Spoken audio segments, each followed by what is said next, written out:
what happens oftentimes, or what happened was that I found that the most humiliating, the most damaging, the most hurting thing that that happened was when you, like, those people that you hold true to yourself, or those people that you love the most, turn on you.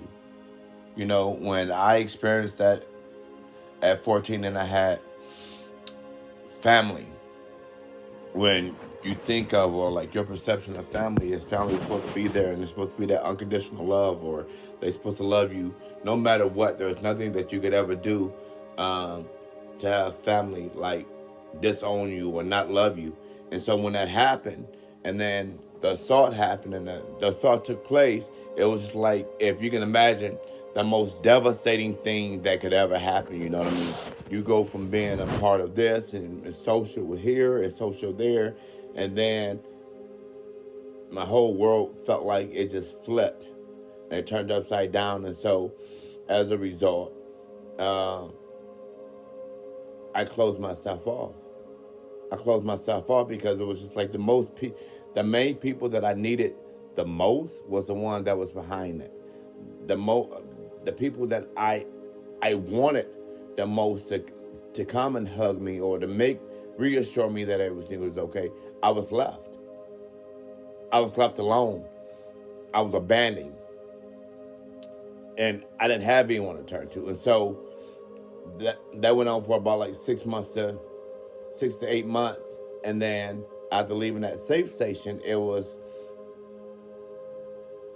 I, and then just hearing how like one agency after another agency would not accept me, would not take me in because I was gay, would not take me in because, and these are African American agencies at the time. And so, long story short, not to draw too much on that, I ended up finding a agency that was like 4 or 5 hours away or whatever, who took me in, and they embraced me. And by that time, looking back right now, that I had already closed myself off. I had already, and so if you can imagine that amount of pain and that amount of hurt, and just not knowing, that that high level of anxiety, and just the process of just becoming a hermit almost. But I, I'm gonna fast forward with that because it was just like everything, like the whole world felt like it was against you, and so you had to hide, you had to numb, because that pain, like, that I felt, I wouldn't wish that upon nobody. Not just the pain, but the loneliness. Because for the first time, I didn't have my little brother. For the first time, I didn't have nobody. It was literally me against the world. And so I had to adapt.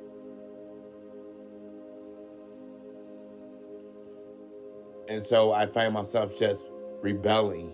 And I found myself, when people were trying to love me and people trying to embrace me, that I couldn't love myself. I didn't love myself because I couldn't see how I was so lovable or so loving when I had people like come and do that. Your loved ones do that. People who you love turn on you. And so I was broken. Emotionally, I was broken. And then, so years go past, years of just been numb.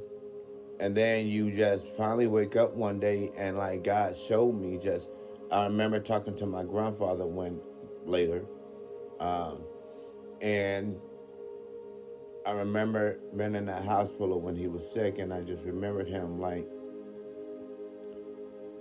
telling me, you know, that you have a good heart, and he made me promise that I would never allow this world to change that,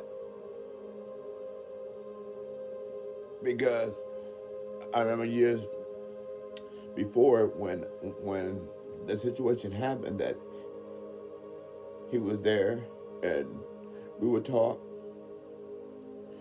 and just feeling like completely worthless, completely defenseless, um, and like victimized. And I vowed to myself that I would never feel like that again. Like, I would never feel like that again. I would never feel like that again. And so when I tell people today, know your worth, love yourself, and even now, like as the tears go by or whatever, like no, I know today that can't nobody tell you who you are. Can't the world cannot and do not and must not define who you are today. So know you by knowing your strength. And so the things that I do today and I tell people, it's nothing that I read in the textbook. It's tried and true. And so, and these are just tears of joy because it just took me so long when people were trying to tell me so long for I had to come to discover that for myself. But those seeds were already sown. And so you fight for what you want and don't stop until you receive it. So it teaches you to be tough. And so my grandfather made me promise that I wouldn't let the world change me, make me bitter, make me hateful. And so I did that. And then whom I was very close to. Like I was very close to my mom as well. And later on down the road and we made amends and we we had that conversation. We would have deep conversations and how all of it comes full circle. And so when I say that you can love who you are, give yourself permission to live, give yourself permission, and just really dove in and look at you uh, of how amazing you are, how blessed you are, how great you are. Because the world can tell you every day that you're beautiful. The world can tell you every day that you're amazing. The world can tell you every day that you're capable of having success or can have success. You have to know that. You must know that for yourself because it's not going to hit the same, y'all. And so um, I lost my mom, and so in the end, we had that conversation,